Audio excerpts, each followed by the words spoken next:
नमस्कार, जय जोहार। आइए चलते हैं झारखंड शाम की ताज़ा खबरों की ओर। लेकिन उससे पहले दोस्तों, अगर आपने अभी तक इस चैनल को सब्सक्राइब नहीं किया तो कर ले, जिससे कि आपको झारखंड शाम की ताज़ा खबर रोजाना मिलती रहे। सबसे पहली और बड़ी खबर, पारा शिक्षकों के अस्थायीकरण और बकाये मानदेय भुगतान को लेकर शिक्षा मंत्री ने कही बड़ी बात। शिक्षा मंत्री ने एक बार फिर अपने बयान के जरिए कहा कि हम पारा शिक्षकों को रोड पे आने को मजबूर नहीं करेंगे। राज्य के शिक्षा मंत्री होने के नाते उनकी हर एक परेशानियों को अपनी परेशानी समझकर समाधान निकालेंगे। पारा शिक्षकों के मानदेय भुगतान और जो पारा शिक्षकों को 3 परीक्षा से संबंधित दिक्कत है उसे दूर करने की कोशिश शिक्षा विभाग के द्वारा किया जाएगा। अगली बड़ी खबर, दुर्गा पूजा के बाद झारखंड में अचानक कोरोना मरीजों की संख्या में आई वृद्धि दिवाली तक थम गई है। राज्य के 90% एक्टिव मरीज केवल 2 जिलों में सिमट गए। हेल्थ डिपार्टमेंट की ओर से जारी रिपोर्ट के मुताबिक राज्य में कोरोना के कुल 127 एक्टिव मरीज थे, जिनमें से 62 रांची में और 18 जमशेदपुर में हैं। वहीं राज्य के 13 जिलों सक्रिय मरीजों की संख्या शून्य हो चुकी है। दुमका, गढ़वा, गिरिडीह, गोड्डा, गुमला, खूंटी, कोडरमा, लातेहार, पलामू, साहिबगंज, सिमडेगा व पश्चिमी सिंहभूम फिलहाल एक भी एक्टिव मरीज नहीं बचे हैं। अगली खबर, अगर आप भी पीएम किसान समृद्धि योजना के तहत पैसे लेते हैं तो आपके भी खाते से रकम उड़ सकती है। पीएम किसान समृद्धि योजना के लाभान्वितों के खाते से रकम उड़ाने वाले 8 साइबर अपराधी गिरफ्तार किए गए हैं। झारखंड के देवघर जिले में प्रधानमंत्री किसान समृद्धि योजना के लाभान्वितों के बैंक खाते से रकम उड़ाने वाले 8 साइबर अपराधियों को गिरफ्तार किया गया है। देवघर में साइबर क्राइम ब्रांच के डीएसपी सुमित प्रसाद ने बताया कि इन अपराधियों ने खुद को बैंक अधिकारी बताकर कई किसानों को फोन कर उनसे खाते से जुड़ी गोपनीय जानकारी हासिल की है। उनके खातों से बड़ी राशि निकाल भी ली गई है। इस तरह की कई शिकायतें मिली है और कई साइबर अपराधी अभी गिरफ्तार होने से भाग गए। अगली खबर, गोड्डा के हर घर में पहुंचेगा पीने के लिए गंगा का पानी। 3000 करोड़ की लागत से बिछेगा पाइपलाइन का जाल। गोड्डा के अलावा दुमका और देवघर के हर घर में नल के जरिए पीने के पानी को पहुंचाने का काम किया जा रहा और वो भी गंगे के पानी को पहुंचाया जाएगा।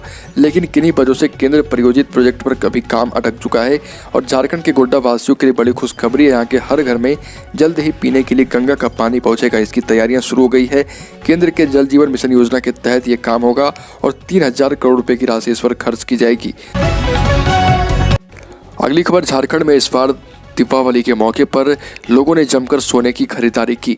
धनतेरस के मौके पर राज्य भर में 466 करोड़ रुपए के सोने के गहनों की खरीदारी की गई है। झारखंड में इस बार धनतेरस पर कुल 1200 करोड़ रुपए से ज़्यादा का कारोबार हुआ। 372 करोड़ रुपए के कारोबार के साथ ऑटोमोबाइल सेक्टर इस मामले में दूसरे स्थान पर रहा। अगली खबर, झारखंड में ताकत बढ़ाने की योजना बना रहा राष्ट्रीय स्वयंसेवक संघ। रांची में संघ से जुड़े लोगों ने बताया कि अभी झारखंड में 258 ब्लॉक 126 में संघ कार्यरत है और 1264 मंडलों में 672 मंडलों में अभी आरएसएस का काम जारी है। झारखंड में आरएसएस अपनी ताकत बढ़ाने की योजना बना रहा। आरएसएस मंडल स्तर पर अपनी शाखाओं की संख्या बढ़ाएगा। दुर्गा पूजा और दीपावली, छठ के बाद बांग्लादेश में हिंदुओं पर हमले को लेकर आरएसएस ने प्रस्ताव जारी किया है और इसमें हिंदुओं पर हिंसक आक्रमण को लेकर दुख जताया। कहा गया कि बांग्लादेश में 1971 में 28% हिंदू रहा करते थे, जो आज घटकर मात्र 8% हो गए। अगली खबर, झारखंड में दीपावली के बाद प्राइमरी शिक्षकों को बड़ा तोहफा मिलेगा। झारखंड में स्कूली शिक्षा एवं साक्षरता विभाग ने अध्यक्षता में शिक्षक संगठनों के साथ बैठक में कहा कि निर्णय जल्द लिया जाएगा। झारखंड में दीपावली के मौके के बाद झारखंड के प्राइमरी स्कूलों के शिक्षकों के लिए सरकार ने बड़ी घोषणा की है। प्राइमरी शिक्षकों को नौकरी में प्रमोशन और सस्पेंड किए गए शिक्षकों की बहाली करने के आदेश दिए गए। साथ ही स्कूली शिक्षा और साक्षरता सचिव राजेश कुमार शर्मा की अध्यक्षता में शिक्षक संगठनों के साथ हुई बैठक में निर्णय लिया गया। जेपीएससी, झारखंड लोक सेवा आयोग ने 7वीं से लेकर 10वीं जेपीएससी मेंस परीक्षा के लिए शेड्यूल जारी किया। ये एग्जाम जनवरी में होंगे, जबकि पीटी का रिजल्ट 1 नवंबर 2021 को घोषित हो चुका है। हालांकि इसको लेकर विवाद लगातार बढ़ता जा रहा। गौरतलब है कि 1 नवंबर को झारखंड लोक सेवा आयोग ने 7वीं से 10वीं संयुक्त सिविल सेवा परीक्षा का परिणाम घोषित किया था। इसमें कुल 4297 उम्मीदवार सफल घोषित किए गए और इस एग्जाम में सफल हुए अभ्यर्थी अब मुख्य परीक्षा में शामिल हो पाएंगे। अगली खबर, इलाहाबाद यूनिवर्सिटी की ओर से असिस्टेंट प्रोफेसर के पद पर भर्ती के लिए जारी वैकेंसी में आवेदन की आखिरी तारीख नज़दीक है। ऐसे में जो उम्मीदवार अब तक इन पदों पर आवेदन नहीं कर पाए वो ऑफिशियल वेबसाइट allduniab.ac.in पर जाकर ऑनलाइन अप्लाई कर सकते हैं। असिस्टेंट प्रोफेसर भर्ती के लिए पीएचडी जरूरी नहीं है। इस वैकेंसी के माध्यम से असिस्टेंट प्रोफेसर, एसोसिएट प्रोफेसर और प्रोफेसर के 596 पदों पर भर्ती की जाएगी। अगली बड़ी खबर, आतिशबाजी के बीच झारखंड की राजधानी रांची में दिवाली की रात ठंड बढ़ेगी। तापमान में 2 डिग्री की गिरावट हो सकती है। मौसम विभाग के पूर्वानुमान के अनुसार अगले 5 दिनों तक झारखंड में मौसम साफ रहेगा। 6 से 7 नवंबर तक राज्य का मौसम शुष्क रहेगा, आकाश बिल्कुल साफ होगा। झारखंड की राजधानी रांची में दिवाली की रात ठंड बढ़ेगी। मौसम विभाग के अनुसार तापमान में 2 डिग्री की गिरावट होगी, इसमें ठंड में बढ़ोतरी होगी। मौसम विभाग ने अपने पूर्वानुमान में बताया कि अगले 5 दिनों तक मौसम साफ रहेगा। अगली खबर, बॉलीवुड अभिनेता सोनू सूद ने कहा कि अगर मैनिफेस्टो में किए गए वादे पूरे ना हो पाए तो नेताओं को इस्तीफा दे देना चाहिए। इस बयान से फिर एक बार उनके राजनीति में आने की अटकलें लगने लगी है। कहा तो यह भी जा रहा है कि वो आम आदमी पार्टी में शामिल होकर पंजाब में सीएम चेहरा बन सकते हैं। हालांकि सोनू सूद पहले कह चुके हैं कि वो राजनीति में नहीं आएंगे। आपके मुखिया अरविंद केजरीवाल ने भी कुछ दिन पहले कहा था कि पंजाब में उनकी पार्टी का सीएम फेस सिख समाज से होगा। सोनू ने कुछ समय पहले केजरीवाल से मुलाकात की थी, तब से उनकी राजनीति में आने की सुगबुगाहट तेज हो गई है।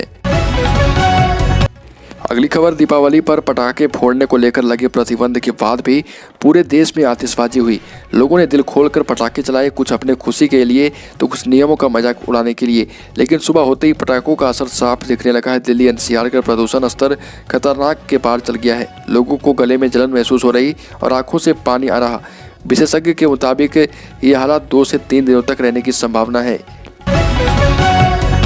अगली खबर, प्रधानमंत्री नरेंद्र मोदी केदारनाथ धाम पहुंचे और उन्होंने यहां गर्भगृह में करीब 15 मिनट तक पूजन किया, फिर मंदिर की परिक्रमा की। इसके बाद आदि गुरु शंकराचार्य के हाल ही में बने समाधि स्थल पर प्रतिमा का अनावरण किया। केदारनाथ धाम में पीएम ने कई प्रोजेक्ट का शिलान्यास और लोकार्पण भी किया है।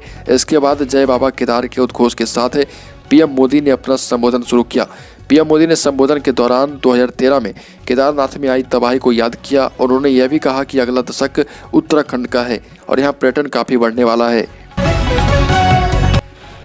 अगली खबर, T20 वर्ल्ड कप में भारत और स्कॉटलैंड की टीमें आपस में भिड़ेंगी। मैच से एक दिन पहले स्कॉटलैंड के कप्तान काइल कुएतजर ने एजेंसी को दिए इंटरव्यू में कहा कि हम चाहते हैं कि भारतीय कप्तान विराट कोहली मैच के बाद हमारे ड्रेसिंग रूम में आए और हमारी टीम के खिलाड़ियों से बात करें।